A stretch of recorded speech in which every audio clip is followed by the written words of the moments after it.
like to thank everybody for coming. It's amazing to see the response, and especially the response internationally. We've brought all these donkey people together, so I think that's wonderful.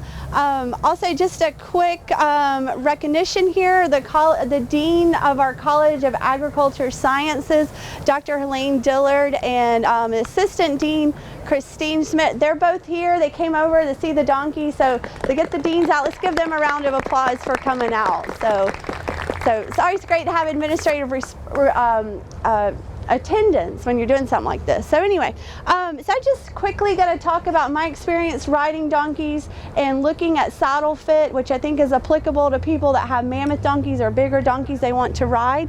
And Eric started to talk about the saddles actually being too far forward, and we were having a discussion. This is my friend Dawn Marie Henderson, who is a donkey trainer, breeder, owner here in Santa Rosa, and her mom actually makes saddles for their donkeys. So I think that's something very unusual. But the thing to keep in mind, and this is going to go back to where this saddle is actually located on these donkeys, is when you look at the conformation of donkeys and you look at this shoulder, it's a lot straighter than a horse and it's in a different position. So that's why this saddle needs to be further back, is so that shoulder can freely move and we're not crushing that and we're not making that sore. So I think that's really something important, and that's something important too if you even think about the saddle of a harness that goes over the back, where that is located. So you notice right here, her girth is much further back on this donkey and not up here pinching under the elbow of the donkey, pinching the withers, and it's allowing that shoulder to freely move. So again, they're not horses with big ears. The other thing we were talking about, because this saddle is further back, it's going to push the center of gravity of this animal further back. With a horse, we'd want to be right here, just a little bit behind the shoulders, but you're going to be sitting here a few more inches, centimeters further back. So I think that's something to also consider.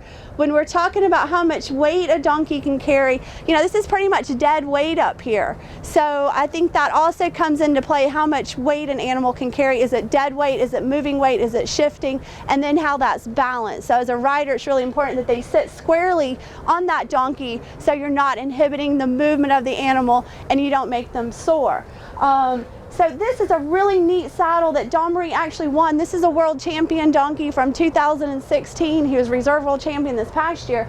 And this is a saddle that you could go out and buy. You don't have to have an actual handmade saddle, because the donkey throughout the year may change in terms of his weight. He might put on some weight in the winter, and then he might lose some of that weight in the summer when you're doing more riding. So you have to think about that and where the bars and the tree of this saddle are, and again, how it fits the conformation of your donkey. And Dawn Marie, can you remind me the name of this saddle, the maker? Buckaroo Leather. This is made by Buckaroo Leather. The other thing you notice in the back right here, it's not sitting up. A lot of saddles, when you put them on a donkey, and again, if they're too far forward, they'll go up in the back, and we want them to sit nice and flat and level. We don't want that saddle to come down once we're sitting on it. So I think those are a few important things. The other thing about saddles and equipment, we want to keep this in place when we're riding the animal. So we can use things like a breast collar that's properly adjusted. That's going to help keep the saddle from sliding backwards.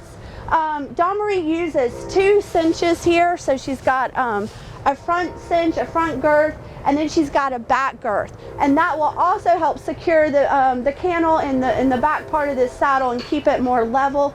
And also, she comes to a quick stop. It's going to keep the saddle from going forward on the neck of the donkey.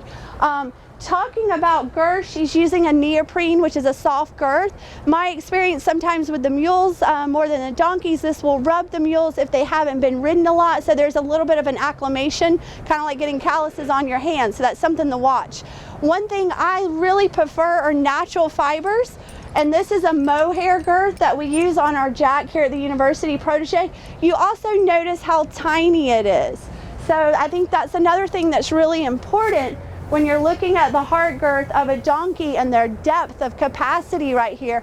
It's not as big as a horse or a mule. So make sure you have a girth that fits. And again, I like the mohair because it allows the animal's skin to breathe, it absorbs the moisture, and it's very soft. I mean, you could, you know, make a mittens out of this. So that I prefer. I know people have preferences. My other preference sometimes is a cotton or the soft fiber if you're getting rubs with the neoprene. Okay, so those are just some examples. In terms of padding, because I think padding is really important, a lot of times you'll see people trying to over pad a saddle to make it fit. So I think you need to take a step back and maybe actually look at how the saddle is fitting and not the pads. But again, with padding, we all have opinions, but I again prefer something that's soft, that's natural, that's going to absorb that sweat. You see a lot of pads people have gone to, again, neoprene on their back. And if you see enough horses that are worked on a daily basis, then that area is galded. Some of my PhD research actually looked at pressure placed on a back and friction and different types of padding material. And if their back is not allowed to breathe, you're going to have more pressure, you're going to have more friction. So I am not a big believer in those neoprene saddle pads that people are using. I think they scald backs and make them sore. So I like to see, oh, I'm not going to show what's under there. And I also like to show these woven.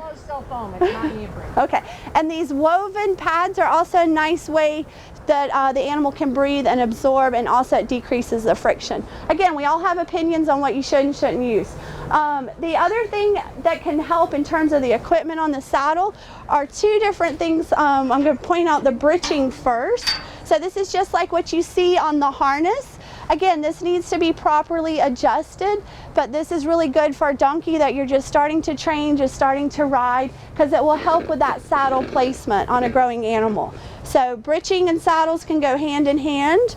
And then another option that can be used is the tail crooper.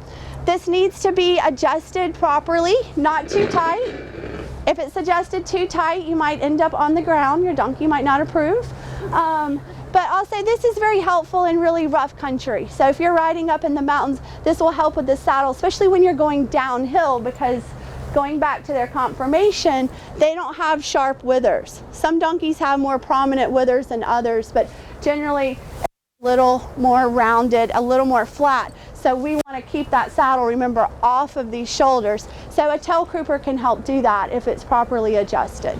So those are my ideas on saddling a donkey and the equipment that can go along with it. But we have Eric here, we have Dawn Marie, they're all experts. They spend every day riding or working with a donkey. So I'll open it up to questions. Yeah. Yes. Do you or have you seen European form saddles for donkeys? The lighter form of the saddle? Yeah, so like a treeless saddle? Just a European saddle, which is a much like an English saddle, yeah. I have not personally seen an English saddle specifically made for a donkey, but personal experience with mules and English saddles, I find the French-made saddles work the best, like the Devacus or the PJs. But again, it depends on the shoulders, the withers, and then the depth of their back and how narrow they are. Their backs are generally much flatter when you get here, and then we have that spring of ribs, which kind of gets kind of big. So yeah, we can pull the saddle off if you want to look at that. That's a great question. Any other questions? Right over here. How do you determine the placement of the back cinch? How do you determine the placement of back cinch? That's a good question, because again, we don't want it back here, because then we get what we call a flank strap, and our donkey's not going to be very happy and uncomfortable. So a lot of that goes back to how that saddle is placed on the animal, and it comes perpendicularly straight down from the cantle, the back part of the saddle, then it falls under the forefront of the belly.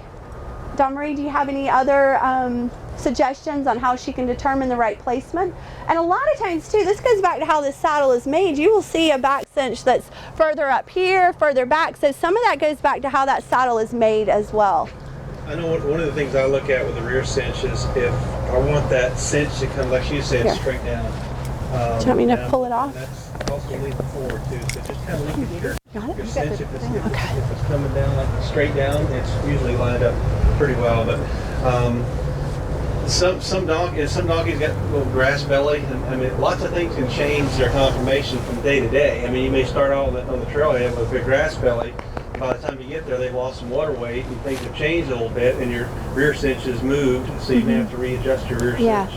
Another something that's kind of interesting, and I did this research with Zhao that's here, Zhao Rodriguez, and Javier was also involved, was looking at morphology of donkeys and conformation, because when you look at horses and we look at their top line, we want this ratio to be a 1 and we want this to be twice as long. We want it to be a 2-to-1 ratio, and that's because we want the back to be short and strong, but we don't know that about mules or donkeys. So when we measured a lot of donkeys and mules and horses in Spain and Portugal, we found this ratio to be 1-to-1, okay? So they're naturally longer in their backs and a lot longer in their loins, and especially when you get to the jinnies. So again, that goes back to saddle placement and the conformation of this animal. And when you run your hand across their back, you can feel the boniest process, and you feel how sharp their backbone is, and then it goes narrow, and then it goes out like the ribs. So I think that's really important to take into play when you're trying different saddles on these donkeys. Yes, ma'am. I was at a packing clinic, and there was a man there that makes saddles specifically for mules and donkeys and has developed a tree. And he's telling me that that tree will fit any donkey from the size of this guy to the size of mine, who's a standard, a BLM burro. What do you think about that? Well, I think that's kind of like having the $1 million answer in question. There's different breeds of donkeys just like there's different breeds of horses. And going back to what Eric's talking about, how they change with the weight. The other thing that donkeys do, it's really hard to get a top line in terms of muscling across their top lines, and that will change how that saddle changes and fits that animal. I try to stay away from the wonder all fix everything. You know, I think you just have to go back to common sense. We don't all wear the same shoes because they're not all comfortable. It's the same thing with the saddles, and going back to how the donkeys are made. And a lot of that goes back to what breed of donkey they are in their ancestry in terms of that narrow or the capacity, if it's wide or narrow. How about the treeless saddles? I think that's a good question. I like the treeless saddles because it does conform to that animal's back. So I think the treeless saddles, and Circle Y makes a treeless saddle, a trail saddle. I have used those on mules. I've not used them on donkeys. And I've found that it works quite well. But again, we want to make sure, and that brings up a good thing with the tree of the saddle. So the tree of most saddles is made out of wood that's covered with rawhide, and some of the more recent ones have turned into plastic. The idea of that tree, though, is to relieve some of the pressure from the back, so you get up off of it. You're not constantly sitting right down.